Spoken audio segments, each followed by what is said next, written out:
প্রধানমন্ত্রীর বউ মেয়ে যেভাবে এতিম শিশুদের মাঝে একই মেঝেতে বসে ইফতার করলেন তা যেন বাংলাদেশের ইতিহাসে নজিরবিহীন একটা ঘটনা। অতীতে অনেক সরকার প্রধান এসেছেন গেছেন, তাদের পরিবার এতিমদের সঙ্গে ইফতার করেছেন, কিন্তু সাধারণত বড় কোনো রেস্টুরেন্টে, হোটেল বা সাজানো অনুষ্ঠানে, যেখানে প্রোটোকল, নিরাপত্তা বলয়, মিডিয়া কভারেজ ছিল।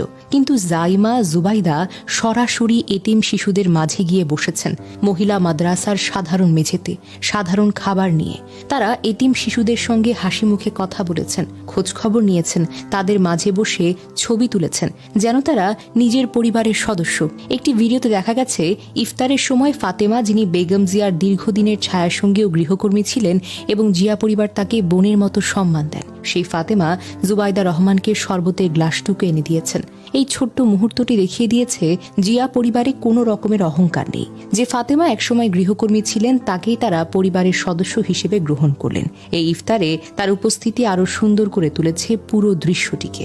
এতিম শিশুরা হয়তো কখনো কল্পনাও করতে পারেনি দেশের প্রধানমন্ত্রীর পরিবারের কাউকে তারা এত কাছে পাবে, তাদের সঙ্গে বসে ইফতার করবে, কথা বলবে। তাদের জীবনে এটি হয়ে থাকবে এক অবিস্মরণীয় স্মৃতি। বড় হয়ে তারা হয়তো বলবে, একদিন দেশের প্রধানমন্ত্রীর পরিবার আমাদের সঙ্গে ইফতার করেছিল।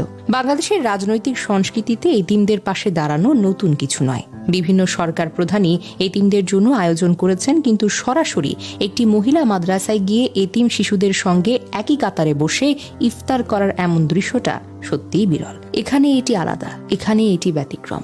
ইসলামে এতিমদের মর্যাদা অত্যন্ত উচ্চ।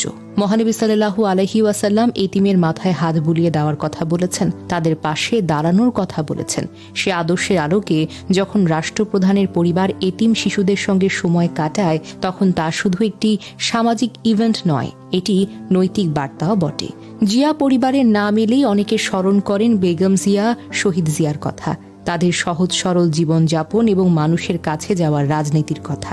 এই পরিবার সব সময় সাধারণ মানুষের কাছাকাছি থেকেছেন।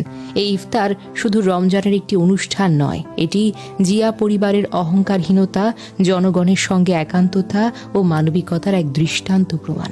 জানা যায়, পবিত্র রমজান মাস উপলক্ষে ঢাকা 17 আসনের কড়াইল বস্তি ও ভাসানটেক এলাকায় 14টি এতিমখানা ও হিফজ মাদ্রাসায় পুরো মাস জুড়ে ইফতার, রাতের খাবার, সেহরি সরবরাহের জন্য একটি বিশেষ মানবিক উদ্যোগ গ্রহণ করা হয়েছে। জাইমা রহমানের ব্যক্তিগত তদারকিতে পরিচালিত এই কর্মসূচির অংশ হিসেবেই তিনি আজ সরাসরি ভাসানটেকে উপস্থিত হন। ইফতারের আগের সময়টাতে জাইমা রহমান এতিম শিশুদের পাশে বসে অত্যন্ত আন্তরিকতার সঙ্গে খোঁজ খবর নেন। তিনি শিশুদের লেখাপড়া, ভবিষ্যতের স্বপ্ন নিয়ে কথা বলেন এবং তাদের বিভিন্ন ছোট ছোট প্রশ্ন, কৌতূহল মনোযোগ দিয়ে শোনেন।